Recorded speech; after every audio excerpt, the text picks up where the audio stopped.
So just a few days ago, I saw on Facebook Marketplace and started scrolling through it for Legos. I wasn't expecting too much until I found an insane Lego lot with a bunch of rare sets like the Ultra Dragon, and I was super hyped. And they decided for $50, the Ultra Dragon, an insanely rare 2012 Ninjago set, which was the most expensive one, and it resells for an insane amount nowadays. I'm literally shaking in my room, pacing around. I'm like, no way. And I decided to head over the right away. They messaged me, "Do you want the whole lot for an extra 80 USD?" My heart drops. Of course, I immediately accepted the offer. I head over and it is. I pick up the set, and it is the most beautiful set ever. I love it. I'm looking through. I don't really care much about the other things. I had no clue what half of them even were. I just put them in the car, then head over my way back home. I have built most of the sets in the lot, so let's take a look from the cheapest sets to the most expensive sets. First up is Kai's Mech Jet, which is a pretty good set.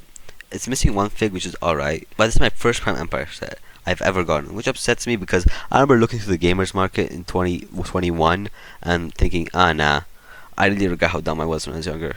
But it's alright, it's worth $14 in this condition, and the counter will be in the top right. The next set up on the list is Jay Stormfighter, the Legacy version, which only had with the J and no other figures, which is fine by me. The build is genuinely so much better than the 2012 version. It makes me miss the full Legacy waves used to get in 2019 to 2021. But this new Legacy wave is pretty good. It's really detailed, and it's definitely one of my favorite Legacy sets ever. The set in this condition goes for around $28, making our total $42 in total. Another J set, but it's from the Ninjago movie. It came with no figs, and I didn't feel like putting on all the little rod pieces. There's no figures. I probably won't be displaying them, but the build is alright. It looks kind of weird and hard to look at, but it is cool. In this condition, it's worth $30. Now there was a Batwing from the Lego Batman movie, which released in 2017, which had no figs and was somewhat incomplete, so I had it for around 40 USD. Now there were some random sets that I have no clue what they are, so I don't really know what they could be, and a bunch of random pieces. So the total for those, I'm going to put them as 40 USD until I find out what they are. There were some figures which weren't included in any sets, which are Golden Wu, which goes for 8 USD, Ice Dude from the Ninjago Season 11, which goes for 4 USD, the Darth Vader from the 2020 Throne Room, which was not included in this slot, goes for 16 USD, Luke from the same set goes for 7, and Imperial Officer goes for 8, with the wrong legs though. These are all the figures in this lot, which take up a total to 195, which means we've already made more than what we spent. Now, I really thought this would be the most expensive set here, but wait until you see the one after this. This is the set that the first thing I ran to build, which was the Ultra Dragon, or the Epic Dragon Battle. It was in pretty good shape, so I built up the parts, it was already 80% built.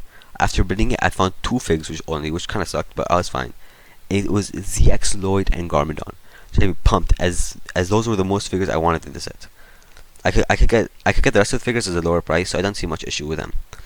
But I noticed it was around 95% complete, which was only missing a few pieces, which is fine by me because it looks good on display. I'm not a reseller, so I don't care too much as well. After digging, I found the Great Devourer, but no prison area, which I'd say the Dragon and the Devourer were worth 180 alone. But with ZX Lord and Garmadon, the total is up to 265 USD, which is insane. I really thought this would be the best part about this deal, but this makes a total of $420. Now, the final set, I thought it would be some random ship that I had no clue about, so I just poked around, thought it was pretty cool, until I noticed, hey, you could open these fun parts, these fun flaps. Oh my god, there's no way. It was my first reaction when I saw this figure. I literally took a step back when I found the figure. I immediately knew this was an Old Republic set by this figure. But wait, what about the other side? Oh my god, there was another Old Republic figure inside. I was going crazy. I was shaking. I could not believe this. I was literally in disbelief. This set was only 95% complete, so with those two, it goes up to 300 USD. I sat there for a while, just in shock, pacing around the room, which makes a total up to 750 USD. I was still in disbelief.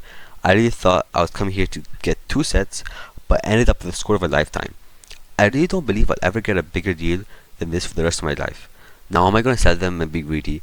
Probably not. I really enjoy collecting Lego just for what it is.